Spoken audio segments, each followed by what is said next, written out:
Asian paints 1942-ൽ മുംബൈയിലെ ഒരു ചെറിയ ഗാരേജിൽ 4 സുഹൃത്തുക്കൾ ചേർന്ന് തുടങ്ങിയ സംരംഭമാണ്.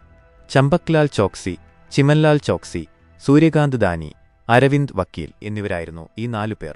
രണ്ടാം ലോകമഹായുദ്ധ സമയത്ത് ബ്രിട്ടനിൽ നിന്ന് ഇന്ത്യയിലേക്കുള്ള പെയിന്റ് ഇറക്കുമതി കുറഞ്ഞപ്പോൾ അതൊരു വലിയ അവസരമായി അവർ കണ്ടു.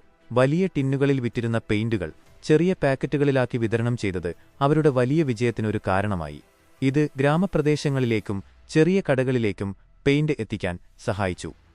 കഠിനാധ്വാനവും ദീർഘവീക്ഷണവും കൊണ്ട് വെറും 10 വർഷം കൊണ്ട് ഏഷ്യൻ പെയിന്റ്സ് ഇന്ത്യയിലെ ഒരു പ്രമുഖ പെയിന്റ് നിർമ്മാതാക്കളായി മാറി.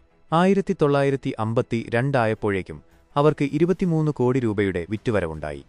1954-ൽ പ്രശസ്ത കാർട്ടൂണിസ്റ്റ് ആർ.കെ. ലക്ഷ്മൺ വരച്ച ഗട്ടു എന്ന കുട്ടി അവരുടെ പരസ്യം ചിത്രീകരിച്ചു. ഈ ചിരിക്കുന്ന കുട്ടി ഏഷ്യൻ പെയിന്റ്സിന്റെ മുഖമുദ്രയായി മാറുകയും ബ്രാൻഡിന് ഒരു ജനപ്രിയ രൂപം നൽകുകയും ചെയ്തു. ഗട്ടുവിന്റെ പരസ്യങ്ങൾ ജനങ്ങൾക്കിടയിൽ വലിയ സ്വീകാര്യത നേടി.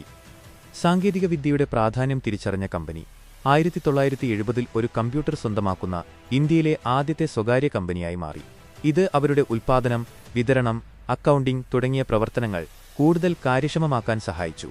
കമ്പ്യൂട്ടറൈസേഷൻ വഴി ഡാറ്റ വിശകലനം ചെയ്യാനും ഉൽപ്പാദനക്ഷമത വർദ്ധിപ്പിക്കാനും അവർക്ക് സാധിച്ചു. ഉൽപ്പന്നങ്ങളുടെ വൈവിധ്യവൽക്കരണത്തിലും ഏഷ്യൻ പെയിന്റ്സ് ശ്രദ്ധ കേന്ദ്രീകരിച്ചു.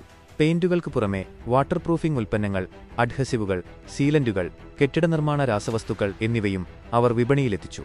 ഉപഭോക്താക്കളുടെ ആവശ്യങ്ങൾക്കനുസരിച്ച് പുതിയ ഉൽപ്പന്നങ്ങൾ അവതരിപ്പിക്കുന്നതിൽ അവർ എന്നും മുന്നിട്ട് നിന്നു.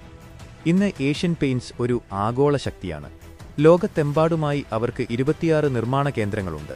19 രാജ്യങ്ങളിലായി 70-ലധികം രാജ്യങ്ങളിൽ അവരുടെ ഉൽപ്പന്നങ്ങൾ വിറ്റഴിക്കുന്നു. ഇന്നൊവേഷനുകളിലൂടെയും ഉപഭോക്തൃ കേന്ദ്രീകൃത സമീപനങ്ങളിലൂടെയും ഏഷ്യൻ പെയിന്റ്സ് ലോകത്തിലെ മുൻനിര പെയിന്റ് കമ്പനികളിലൊന്നായി വളർന്നു.